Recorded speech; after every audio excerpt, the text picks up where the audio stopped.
Mullaperiyar dam പുനർനിർമ്മിക്കണമെന്നും ജനങ്ങൾക്കിടയിലെ ആശങ്ക പരിഹരിക്കണമെന്നും NCP സംസ്ഥാന president NA Muhammad കുട്ടി. NCP ഇടുക്കി ജില്ലാ കമ്മിറ്റിയുടെ നേതൃത്വത്തിൽ സംഘടിപ്പിക്കപ്പെട്ട സമരജാഥ ഉദ്ഘാടനം ചെയ്തുകൊണ്ട് സംസാരിക്കുകയായിരുന്നു അദ്ദേഹം. പ്രിയപ്പെട്ട ഇടുക്കി ജില്ലാ പ്രസിഡന്റ് അഡ്വക്കേറ്റ് ഷാജി തൻപള്ളി, സംസ്ഥാന ജനറൽ സെക്രട്ടറി ഷംസുദ്ദീൻ, ഇവിടെ എത്തിയിട്ടുള്ള പാർട്ടിയുടെ ജില്ലാ നേതാക്കളെ, പാർട്ടി പ്രവർത്തകരെ, സഹോദരന്മാരെ, മുല്ലപ്പെരിയാർ വിഷയത്തെക്കുറിച്ച് ഞാൻ കൂടുതലായി സംസാരിക്കേണ്ട ആവശ്യമില്ല. ഇവിടുത്തെ ഓരോ ചെറിയ കുട്ടികൾക്ക് പോലും മുല്ലപ്പെരിയാർ വിഷയത്തിൻ്റെ ഗൗരവത്തെക്കുറിച്ച് വളരെ വിശദമായി തന്നെ അറിയാവുന്നതാണ്.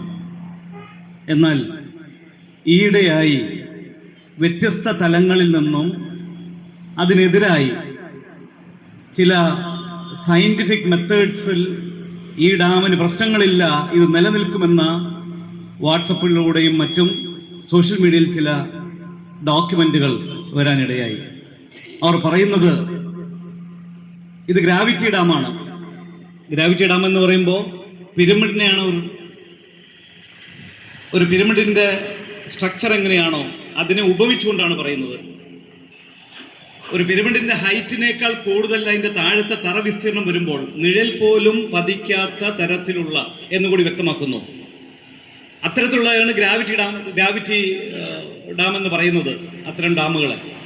അപ്പൊ അത്തരത്തിൽ നിർമ്മിച്ചൊരു ഡാമിന് പിന്നീട് ബലക്ഷയം സ്വർക്കി നഷ്ടപ്പെട്ടപ്പോൾ ബലക്ഷയം സിമന്റും അതുപോലെ കമ്പികളും ഉപയോഗിച്ച് ചെയ്തതിന് നിലനിൽപ്പുണ്ട്, അതിനെപ്പറ്റി ആരും പേടിക്കണ്ട എന്ന് പറയുന്നു. മാത്രമല്ല അതിന് സയന്റിഫിക്കായ ഫിസിക്സിന്റെ തത്വങ്ങൾ അവർ പറയുന്നു. ആ പറഞ്ഞവരോട് ഒരൊറ്റ ചോദ്യം മാത്രമേ ചോദിക്കാനുള്ളൂ. ഐൻസ്റ്റീൻ പോലും ഫിസിക്സിൽ അദ്ദേഹത്തിന്റെ കണ്ടുപിടുത്തങ്ങളെ പോലും പിൽക്കാലത്ത് അതിന് മാറ്റങ്ങൾ കൊണ്ട് പുതിയ തത്വങ്ങൾ വേറെ വന്നിരിക്കുന്നു. ഫിസിക്സിൽ ഏതെങ്കിലും കാലത്ത് വളരെ വർഷങ്ങൾക്ക് മുമ്പ് കണ്ടുപിടിച്ച ഏതെങ്കിലും കാര്യങ്ങൾ പിൽക്കാലത്ത് മാറ്റങ്ങൾ വരുമ്പോൾ അതിൽ മാറ്റിയിട്ടില്ലേ? അപ്പൊ അത് നിലനിൽക്കുന്നതാണോ എന്ന ചോദ്യം. മാത്രമല്ല ലാറ്ററൽ ഫോഴ്സിനെ കുറിച്ച് എന്ത് പറയുന്നു നിങ്ങൾ?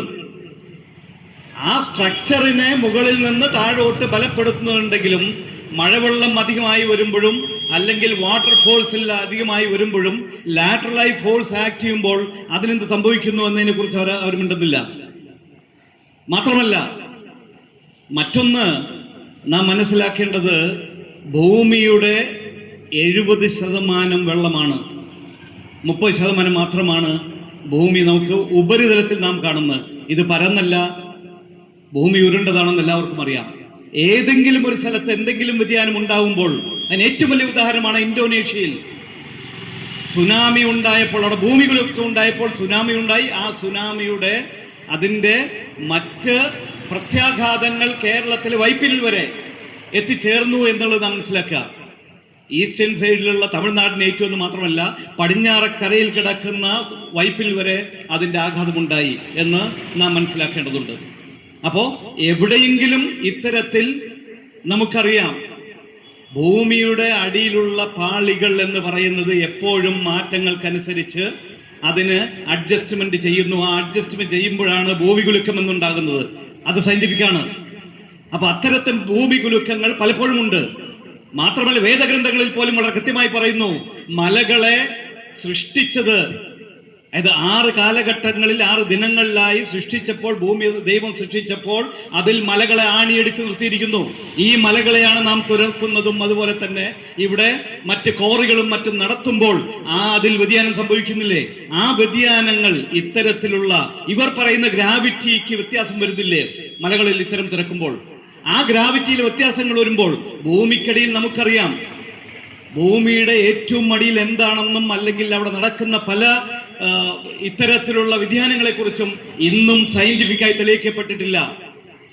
നമ്മൾ ഭൂമിയിൽ നിന്നും ഇപ്പോൾ പെട്രോളിയം പ്രൊഡക്ട്സ് ആയുള്ള പല ദ്രാവകങ്ങളും കുഴിച്ചെടുക്കുന്നു. അതും ഇതിന്റെ ഗ്രാവിറ്റിയെ ബാധിക്കുന്നില്ലേ? എന്തുകൊണ്ട് ആ കാര്യങ്ങളെ പറ്റി ഒരു സ്റ്റഡി നടത്തുന്നില്ല?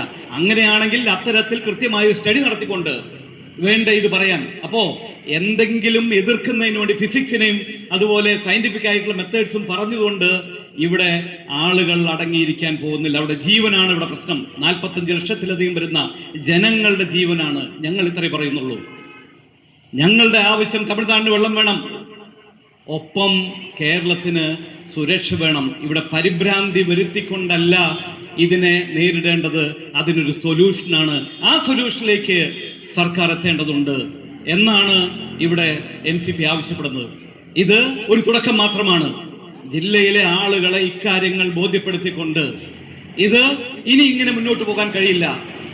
ബ്രിട്ടീഷ് എഞ്ചിനീയേഴ്സ് ഈ പറയുന്ന ഘടകങ്ങളെല്ലാം, ഗ്രാവിറ്റി അടക്കമുള്ള വ്യതിയാനങ്ങളെ കൂടി അവർ കണ്ടുകൊണ്ടാണ് 50 വർഷം എന്ന് പറഞ്ഞിട്ടുള്ളത്. അതിന്ന് അതിലിരട്ടിയും അധികമായി മുന്നോട്ട് പോയിക്കൊണ്ടിരിക്കുകയാണ്. ഇതേപോലത്തെ ഡാമുകളല്ലേ ചൈനയിലും അതുപോലെ തന്നെ ഗുജറാത്തിലും തറന്നത്? ഈ ഗ്രാവിറ്റി ഡാമുകളല്ലേ? എന്തുകൊണ്ട് അപ്പൊ അതിനെപ്പറ്റി പറയുന്നില്ല? അപ്പൊ അതുകൊണ്ട് ഈ വ്യതിയാനങ്ങൾ ഭൂമിക്കടിയിൽ വരുമ്പോൾ ഉണ്ടാകുന്ന മാറ്റങ്ങൾ, അത് റിച്ചർ സ്കെയിലിൽ എത്ര % പോലും ഒരാൾക്കും പറയാൻ പറ്റില്ല.